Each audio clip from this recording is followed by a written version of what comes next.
Dalam 2 Raja-Raja 5 ayat yang ke-10, Elisa menyuruh seorang suruhan kepadanya mengatakan, "Pergilah, mandi 7 kali dalam sungai Yordan, maka tubuhmu akan pulih kembali, sehingga engkau menjadi tahir." Tetapi pergilah Naaman dengan gusar sambil berkata, "Aku sangka bahwa setidak-tidaknya ia datang keluar dan berdiri memanggil nama Tuhan Allahnya, lalu menggerak-gerakkan tangannya di atas tempat penyakit itu, dan dengan demikian menyembuhkan penyakit kustaku." Ayat 12, "Bukankah Abana dan Parpar, sungai-sungai Damsyik, lebih baik dari segala sungai di Israel? Bukankah aku dapat mandi di sana dan menjadi tahir?" Kemudian berpalinglah ia dan pergi dengan panas hati. Pelajaran apa yang kita mau petik? Penyakit itu Tuhan izinkan diderita oleh Naaman supaya ia datang mencari Tuhan dan merendahkan hati. Kesombongan Naaman sebagai seorang panglima tentara yang disegani dan disayangi oleh rajanya, dihormati oleh prajurit-prajuritnya, pastilah ia melihat dirinya sebagai sosok yang patut dihormati oleh Nabi Elisa juga. Tetapi yang terjadi ketika dia datang ke rumah Elisa, Elisa tidak menyambutnya, tapi malah menyuruh orang suruhannya untuk memerintahkan kepada Naaman untuk mandi 7 kali di sungai Yordan. Jelas Naaman tersinggung. Terlebih gini, dia tahu bahwa sungai Yordan itu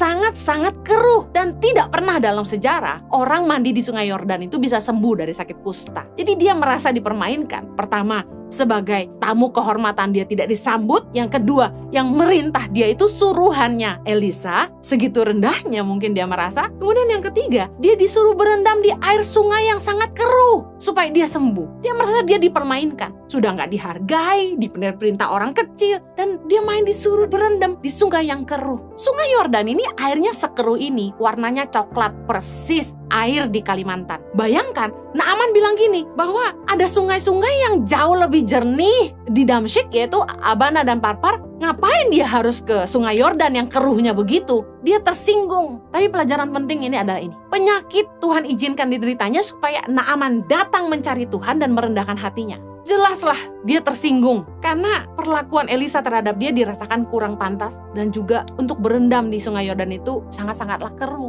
Tapi untung ada pegawai-pegawainya. Di 2 Raja-Raja 5 ayat 13, tetapi pegawai-pegawainya datang mendekat serta berkata kepadanya, "Bapak, seandainya nabi itu menyuruh perkara yang sukar kepadamu, bukankah Bapak akan melakukannya? Apalagi sekarang ia hanya berkata kepadamu, mandilah dan engkau akan menjadi tahir." Ayat 14, "Maka turunlah ia membenamkan dirinya 7 kali dalam sungai Yordan sesuai dengan perkataan abdi Allah itu. Lalu pulihlah tubuhnya kembali seperti tubuh seorang anak dan ia menjadi tahir." Ayat 15, "Kemudian kembalilah ia dengan seluruh pasukannya kepada abdi Allah itu. Setelah sampai, tampillah ia ke depan Elisa dan berkata, 'Sekarang aku tahu bahwa di seluruh bumi tidak ada Allah kecuali di Israel. Karena itu terimalah kiranya suatu pemberian dari hambamu ini.'" Pelajaran apa yang kita petik? Kalau masalah kecil tidak bisa merendahkan hati kita, maka kita butuh masalah yang lebih besar untuk membuat kita menyerah dan pasrah. Pegawai-pegawai Naaman memberi nasihat kepada Naaman, "Seandainya nabi itu menyuruh perkara yang sukar kepadamu, bukankah Bapak akan melakukannya juga?" Intinya gini, kenapa sih nggak mau nurut aja? Udah berendam aja 7 kali,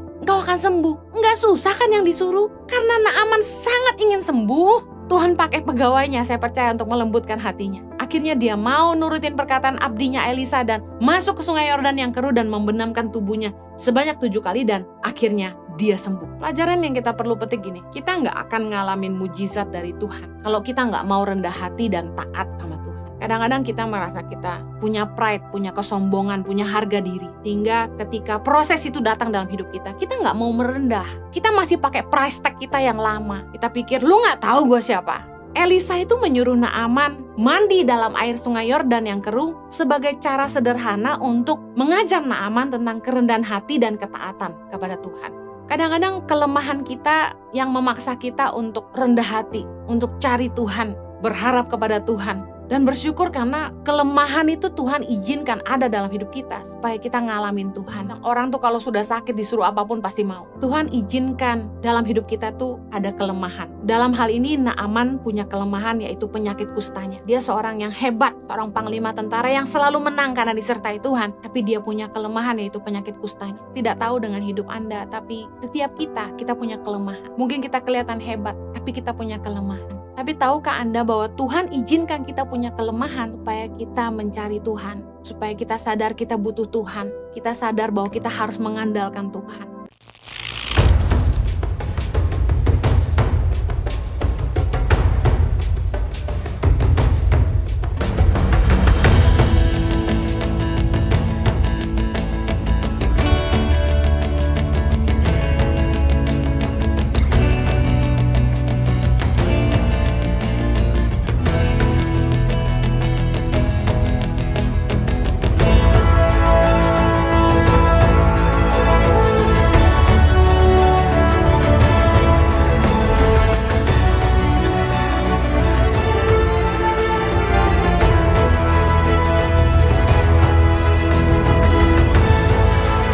Cerita anak pedalaman dalam meraih mimpi dan mengejar cita-cita bersama Tangan Pengharapan.